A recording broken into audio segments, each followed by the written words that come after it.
Olá, sou Jorge Avancini, especialista em marketing esportivo, palestrante e consultor empresarial.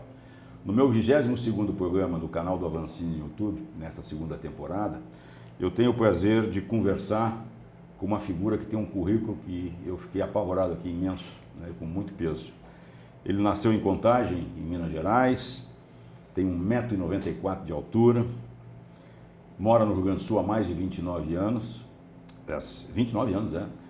e a praia dele foi o vôlei, né? O cara tem um currículo que eu vou te dizer, deixaria qualquer um com inveja.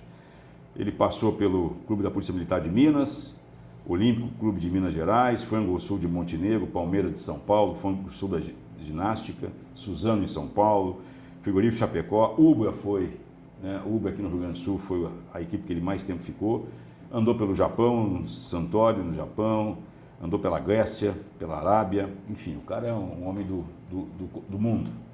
Foi campeão gaúcho de vôlei, bicampeão da Copa Sul de vôlei, tricampeão brasileiro, campeão da Copa do Brasil, isso nos nacionais. E nos internacionais, campeão da Euromesh, um torneio em Turkcin, depois ele fala melhor sobre isso, campeão do torneio internacional de Berna, torneio internacional da Alemanha, pentacampeão japonês, campeão da 5ª Copa do Japão, campeão sul-americano, aqui em Porto Alegre, campeão na Copa Bélgica. Gente, eu vou parar por aqui, eu acho que é melhor de falar. Meu convidado de hoje é o Gilson Alves Bernardo, mais conhecido como Gilson Mão de Pilão. Bem-vindo, Gilson. Obrigado, Arthur. E aí, meu, esse baita currículo aqui, cara, parabéns, hein? Pois que loucura, cara. rapaz. São 29 anos no Rio Grande do Sul que eu falo, pessoal, eu tenho uma sorte de ser mineiro, porque o mineiro é político, o mineiro que tem uma comida maravilhosa, mas o azar de não ser gaúcho, gente, porque eu amo esse Rio Grande do Sul. E os mineiros que me perdoam, eu não troco o Rio Grande do Sul por Minas. E os teus filhos são daqui? Meus filhos são Tu gaúchos. tem 3 filhos, né? Sim, sim. Agora uma pequenininha e 2 grandes. Sim, ó. sim. Meus filhos poderiam ter nascido ou no Japão ou na Grécia. Sim, né? passou no mundo inteiro. Não, vamos voltar para o Rio Grande do Sul. Eu morava em Montenegro, vamos morar em Montenegro, nascer no Hospital de Montenegro, ser gaúchos, e a minha baixinha é gaúcha de Novo Hamburgo. Então, tu sempre na região do Vale ali, na região de colonização alemã, te ambientou ali. Me ambientei ali. Gilson, eu queria te perguntar o seguinte, né? O que eu tenho visto, eu estou convivendo no esporte aí, nesses últimos 20 anos, né? Como diretor, como dirigente, e o que eu vejo são grandes promessas, grandes atletas, alguns que confirmam depois quando chegam na fase adulta, né? Chegando no profissional e conseguem construir uma carreira bonita, outros que param no caminho, por alguma razão, e muitos que conseguem chegar até o sonho, né, da equipe principal, seja no time de futebol, no vôlei, enfim, no basquete, mas não conseguem encerrar a carreira de uma forma que traga uma tranquilidade quando acabou toda aquela euforia de estar lá dentro das 4 linhas. Como é que é essa transição, cara? E tu passou por isso e tu hoje é um empresário de sucesso, né? Que inclusive tivesse aqui durante muito tempo a responsabilidade de reerguer toda a estrutura esportiva que a Universidade Ubra tinha, uma universidade muito forte que investiu, principalmente nos anos 80 e 2000, não só em futebol, mas em vôlei, em basquete. Como é que é essa transição de atleta e de pendura? No teu caso, eu não posso dizer de pendurar a chuteira, de pendurar o que? A mão, a luva, a bola? A joelheira. A joelheira. Porra, de pendurar a joelheira e virar empresário. Como é que faz isso?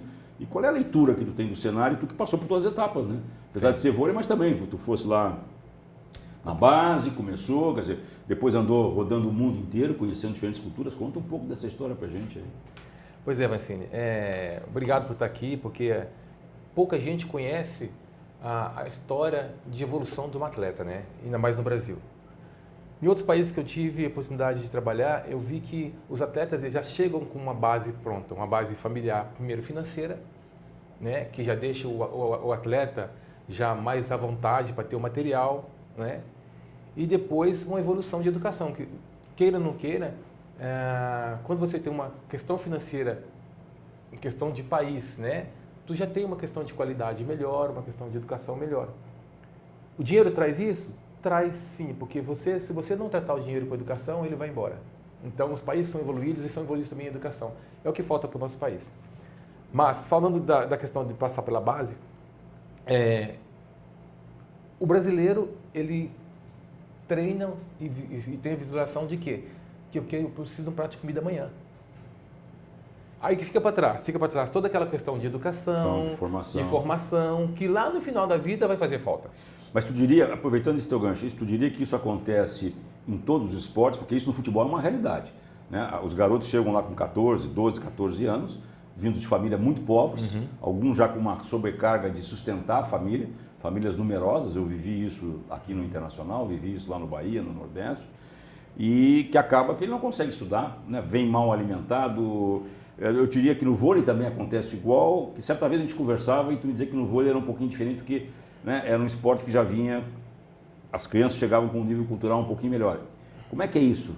Isso tem essa diferença de esporte para esporte? Sim, não é muito diferente do futebol, tá? Porque o vôlei ele se popularizou muito rápido também, né? Com o Nussmann, que por vias que a gente não desconhece, tem que estar com problemas aí, mas isso aí não é o caso do programa, mas foi um homem que lá atrás ele tentou popularizar o vôlei, conseguiu com o Luciano do Vale, com esse pessoal todo ali. Então, você não massifica um esporte sem botar ele na mídia, né? Então, o que acontece? Eu cheguei em 1988 em Montenegro e a primeira palavra que eu falei com um amigo meu, ele falou assim, olha, nós vai. Ele olhou para mim assim, guri, primeira vez que eu vi guri, guri, eu não sei o que tu faz, mas nós do voleibol, nós nos protegemos dessa maneira. Vai ler um jornal, vai ler uma revista, vai se educar, porque um dia eles vão botar a latinha na tua cara e se tu falar nós vai, tu vai denegrir toda a imagem do voleibol. E de todos os atletas. De todos os atletas do voleibol, como pessoas, né? E aquele dia em diante eu comecei a me policiar, a falar direito, né? A gente tem os tropeços do português, que é uma língua difícil de falar, que é normal, mas nunca mais eu falei nós vai. É uma concordância verbal que não pode ter. Então, isso no futebol acontece muito, né? Tu vê as entrevistas e é diário, tio. E, gente, isso fala assim, o voleibol é elitizado. Não é elitizado. O palavreado, o jargão do voleibol, o jeito de se comunicar é diferente, porque nós nos policiamos, a gente cobra do outro, senão não faz isso, é ruim para você, para a tua imagem, é ruim para a imagem do esporte, do atleta. Então a gente se policiou nisso. Então, a necessidade é a mesma, só que a cobrança dentro do meio é maior. Está dizendo isso no voleibol? No voleibol. Maior que no futebol? A nossa cobrança entre nós é maior. Entre vocês, entre os atletas, equipe técnica. Isso. Porque você treinando em alto nível, você não consegue estudar, não adianta. Sim, porque tu tem o dia inteiro ocupado. A minha época eu treinava 8 horas por dia, 4 horas de manhã. Chega de noite, tu tá morto. Chega de noite. Comer e dormir. Comer e dormir, era cavalo de raça que eles falam, né? É treinar, comer e dormir. Então a gente tem as mesmas dificuldades. Só o que acontece no final da nossa carreira? Alguns se atentam assim, poxa, eu estou com 28 para 29 anos. Já pensa em parar? Já fala assim, eu vou jogar num clube que me impossibilite que eu estude. Alguns fazem isso, não são todos. Ou se não, assim, eu consegui um pé de meia e depois eu vou estudar. Perfeito. E aí estudar. Mas a grande maioria, como no futebol... Tu começaste com que idade? Eu comecei com 12 anos. 12 anos. E aí a tua ida para a Polícia Militar, lá para a equipe de vôlei... Foi com 14 anos. Pô, então tu foi muito cedo. Sim. Já ali tu já estava quase que se encaminhando para a profissionalização. A profissionalização se deu com 17 para 18 anos na Franca do Sul. 18 anos. Então quando tu veio para cá, para Montenegro, com 17 anos? 17 para 18. Não tinha nem maioridade ainda. Sim, 18 anos. Só tinha esse tamanhão todo aí. Cabelo, porque agora acabou tudo. Cabelo. E vem cá, o que tu diria, Gilson, na questão... Há uma semelhança, cara, nos diferentes esportes, no vôlei, comparando com o futebol, comparando com o basquete. Vamos pegar os esportes de grupo. Tu tem essa mesmo alinhamento? Tem que começar lá numa base, seja na escolinha do clube, seja numa escolinha fora. Eu vou ter um período de maturação, até que alguém vai perceber que eu tenho uma diferença e vai me puxar. Eu começo a conviver com os macacos velhos, né, os profissionais, que vai te trazendo a maturidade. É o mesmo modelo? O modelo é muito parecido. O que vai acontecer nesse período, que vai acontecer com o pessoal do futebol, porque o futebol é o seguinte, tu põe 2 chinelinhos lá de cada canto e tu joga futebol. Isso é verdade. Tá. O vôlei... Em qualquer lugar. Em qualquer na rua. Na rua, na praia, qualquer lugar. O voleibol, tu precisa de uma rede, tu precisa de uma bola. Tu precisa de ter as balizas para esticar a rede. Então já dificulta por si só. Por mais que a gente hoje está facilitado, o futebol ainda é muito simples de jogar. Só que tem uma coisa que, isso é um alerta para os pais, né? Que não coloque os seus filhos como caça-níqueis. O futebol acontece isso O muito. futebol é direto, bicho, direto. O peso Gente, na garotada é imenso. É imensa. Aí eu deixo de comprar o leite para o menor para pagar a passagem para o outro ir para o futebol. E se não der certo? E eu frustrado que fica esse moleque. Então, o peso da cobrança é igual, mas eu acho que no futebol ele é desumano. É muita gente tentando tirar vantagem de uma jovem promessa. Aí o moleque dá um chapéu no meio do jogo, marca uma bucha, igual fala no jargão do futebol. Aí não tem só o pai que cresce o olho, aí tem um empresário que já quer fazer Ou mais coisa, de um. o clube que tem que se proteger, e fica uma promiscuidade muito grande nesse meio que no voleibol não tem.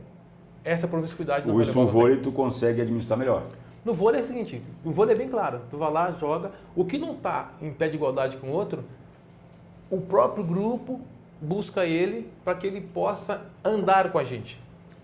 Se preparar melhor, enfim, e fazer um Isso. treinamento à parte para recuperar a diferença. Isso, porque se ele está até dentro, os próprios amiguinhos vão falando, ó, vamos fazer sim, ajuda aqui. Cara, isso aí o futebol não tem, né? O futebol é mortal, né? Ele não tem essa de vamos puxar, Então a gente trabalha. troca, bota outra peça e vai embora. Né? Por isso que o voleibol é um esporte que eu falo pro pessoal assim, deixa os seus filhos praticar. Por quê?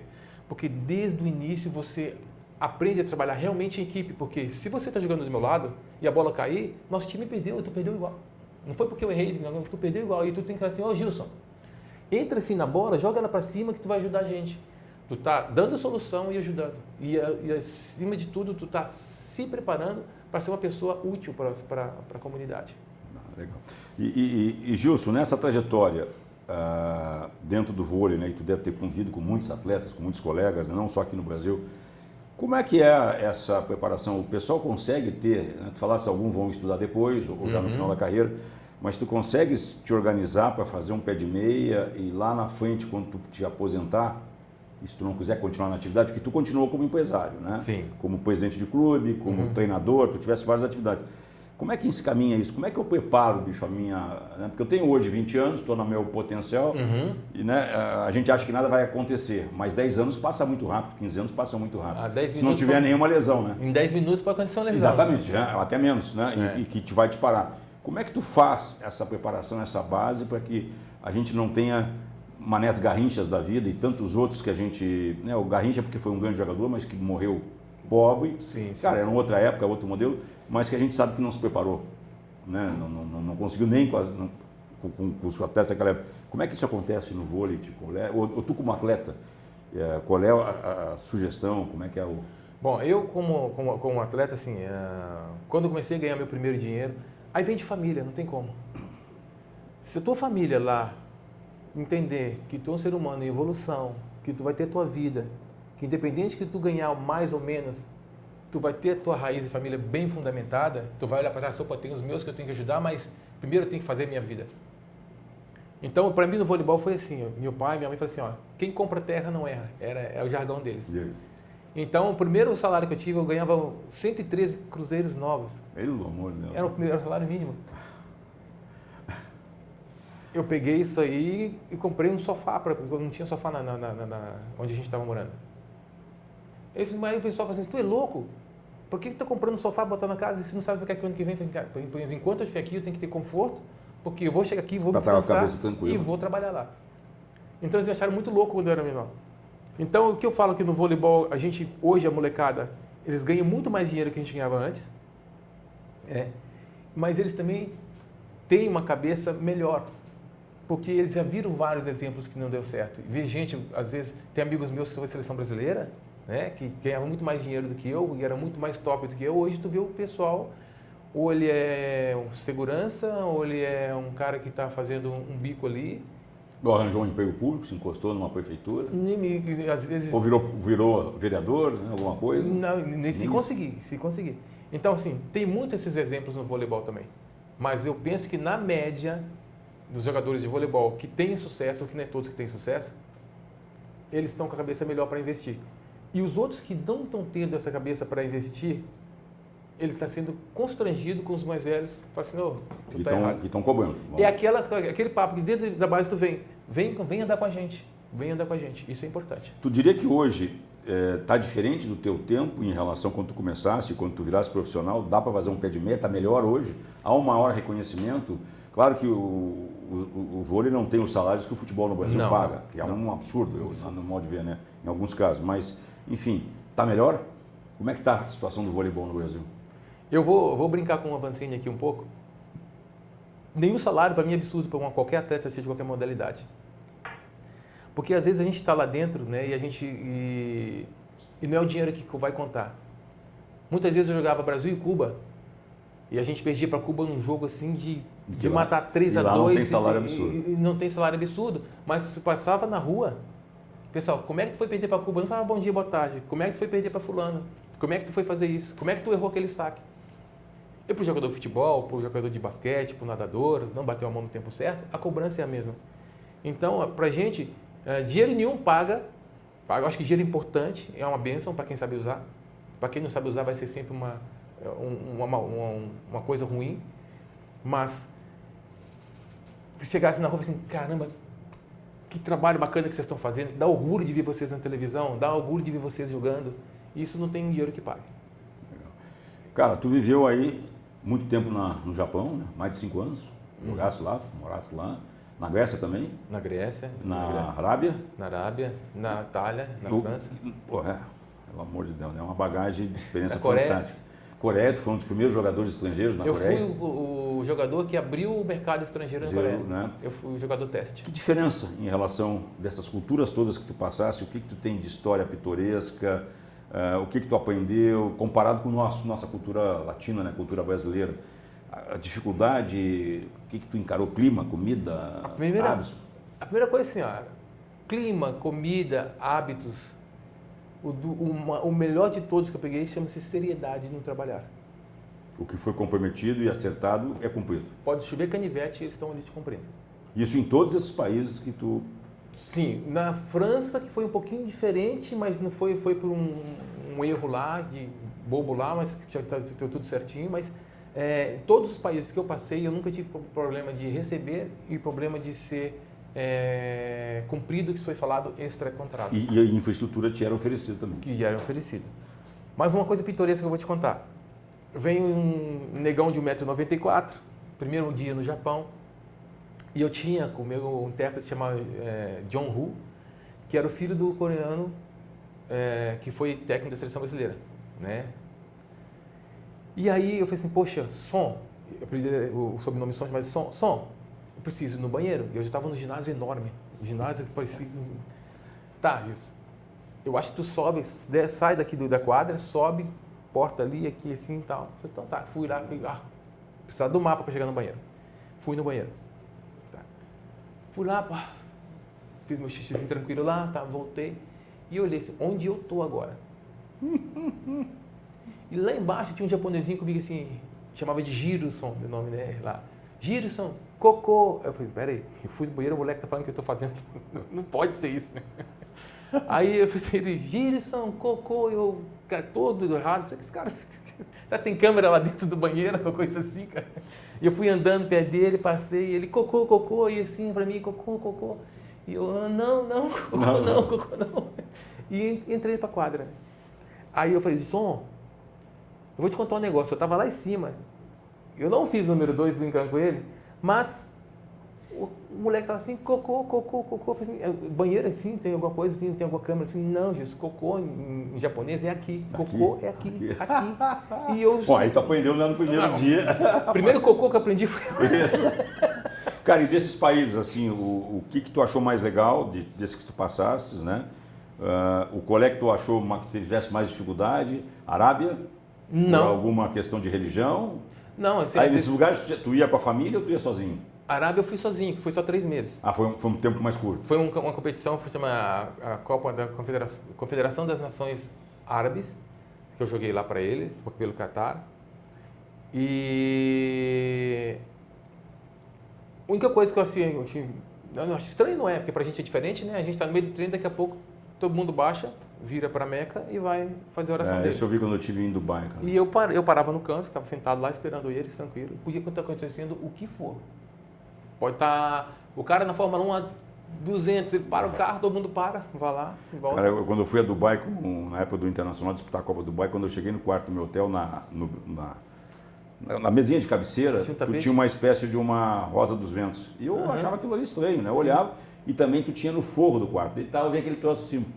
Uns 2 dias depois que eu vinha descobrir que ali era que dava a posição que estava Meca. E Sim. que era onde tu tinha que te ajoelhar, né? No caso dos Sim. muçulmanos, eles deveriam E é muito bacana se essa- posicionar naquela linha, né? Mas no início eu achava aquilo ali estranho, porque era um troço cravado na madeira, não Mas tinha é- sentido nenhum, né? Eu perguntei para um amigo lá, e ele perguntou, por que vocês oram 5 vezes ao dia? E é bacana, a história é muito bonita. Ele disse assim, Gilson, tem um lugar que chama Talmud, que é uma montanha que tem um olho que tudo vê. Dizem que é o olho de um demônio que tudo vê. E o dia que não tivesse um ser humano orando, nesses horários ele vira para a terra, ele olha para buscando a terra. Ele destruir a terra. É por isso que o mundo está seguro, porque enquanto houver um muçulmano na terra, Orando, ele vai estar ocupado ele em... vai estar ocupado em orando, olhando esse. Então é bacana. Os muçulmanos, me desculpem se eu não estou contando a história certa, mas é muito bacana essa história. E o país assim que eu mais achei assim dificuldade para jogar foi na Coreia. Por quê, gente? Por ter sido o primeiro desafio, ser o primeiro estrangeiro. Eles nunca tinham recebido estrangeiro dentro do grupo, né, dos jogadores. Fiz bastante amizade, mas eu vi que Mas tinha aí tu uma já- resistência Da com a turma experiência. local com o estrangeiro. resistência. Mas aí tu já vinha do Japão? Quando é... Do Japão eu fui para... Outra coisa que é inédita. Tu já tinha passado pelo Japão, por esses outros países? Tu já tinha tido uma experiência de Eu uma- estava jogando no Japão, e aí do Japão eu fui jogar o campeonato coreano, voltei para o Japão para jogar a Copa do Imperador e voltei para a Coreia para jogar o resto do campeonato coreano. Quer dizer, eu fiz 2 campeonatos no ano só. Mas aí tu tem alguma similaridade dos coreanos com os japoneses, por ser orientais? Tem alguma... Olha, eu gosto mais do estilo japonês. O estilo japonês o coreano é mais o estilo brasileiro, é mais... Mais solto. Mais solto, tem muito mais malandragem no meio, né? O japonês, ele... É certo, né? É ali. Tu sabe que você vai passar aqui 10 anos, o japonês vai fazendo assim pra ti. Tu vai passar 10 anos e ele vai estar contigo assim. Porque ele combinou contigo isso. É um povo muito disciplinado, né? Muito disciplinado. Tem outro lado que é um lado mais frio também, né? Que é o lado que tu não consegue... Poucos estrangeiros conseguiram entrar nas casas dos japoneses. Vamos jantar? Vamos almoçar? Vamos. Em que restaurante? E eu, graças a Deus, consegui entrar na casa de quase todos. Cara, pra ti não é um problema, porque tu é baixinho lá, pequenininho, como é que tu te via lá, né? Como... Tinha que Na sair minha- comendo ajoelhado ali, aquela que come no chão. Na como minha é que- casa, assim, ó, eu batia na porta, assim, Hein? andava com a careca rachada, assim, que eu batia nas portas da casa. Essa foi uma dificuldade, a questão da altura desses países? Quer dizer, na Arábia talvez não, porque deve ter gente tão alta quanto nós aqui, mas lá no Japão, na Coreia, Na Coreia foi mais ou menos, no Japão foi mais. é onde tu tem uma estatura menor. Agora né? imagina, tu acorda de madrugada, tu acorda sonada, vou no banheiro, quando tu faz assim, tu só dá uma ré, né? Tu bate e volta. De madrugada é... Até tu aprender isso aí tudo. Aí eu comecei a andar corcunda em casa, né? Gilson, tá, o papo tá legal, mas estamos chegando ao final do programa. Eu tenho como hábito sempre perguntar para meus entrevistados que mensagem, né? E com a nossa pauta, voltando lá por isso, era essa tua transição que tu fizesse muito bem de profissional, de jogador, né, para empresário. Que mensagem tu deixa para essa geração que está vindo aí, vindo depois de ti, ou mesmo colegas que hoje estão tentando se reencontrar? Qual é a mensagem que a gente pode deixar para quem está nos assistindo aqui sobre, ao terminar, qual é o momento que eu tenho que saber de parar e como é que eu me organizo para essa parada? Porque também tem uma coisa, né? A parada, toda aquela euforia da imprensa, tudo isso desaparece da noite para o dia. Sim. Tu deixa de ser referência. Isso também é um choque que mexe na cabeça. Se você está preparado para saber que você não é a única bolachinha do pacote, Como é que vai é essa dizer também. transição? Como mensagem final, o que tu tem a dizer aos nossos seguidores aqui das redes, pessoal que nos assiste? Primeiro que tem um Deus na tua vida. É importante a gente ter, sabe, essa solidez espiritual, que é muito importante, vir de família, sabe? Gente, tudo que a gente tem na vida da gente vem da família. Por mais que tu bata a cabeça lá, tu vai voltar nas tuas raízes e tu vai ver o que teu pai te ensinou, tua mãe te ensinou, e se tu tem um Deus na vida dessa família, é maravilhoso. Depois que nem todos vocês serão jogadores profissionais. Desculpem, não vão ser. É impossível, não tem como, porque uns vão sobressair. Mas mesmo assim, é um aprendizado muito forte, um aprendizado bacana para a vida. Vocês, por favor, dêem importância, não ao final da jornada, mas toda a jornada da vida de vocês, porque vocês vão se preparando caminho por caminho para que você chegue lá na frente assim, poxa, eu não fui o melhor, mas a caminhada foi a melhor que eu tive na minha vida. E eu vou carregar isso o resto da vida. Então, dinheiro é bom, vai ser uma consequência. Porque muitas vezes você vai ser o melhor e não vai ter um clube podendo te contratar, porque nosso país está sucateado. Certo. Né? Haverão partes que vocês vão estar frustrados, porque vocês chegaram até ali e não conseguiram ir adiante. Mas não se frustrem com a jornada de vocês, que a jornada é longa e a gente precisa de pessoas boas nesse mundo. Valeu, cara. Obrigado Um brinde. pela tua vinda, um brinde a nós aqui. E se você gostou, curta as redes do Avancini, dê o like. Né? E esse é o 22º programa com Gilson Mão de Pilão, do segunda temporada do canal do Avancini. Né? Espero que tenha gostado. Até o próximo.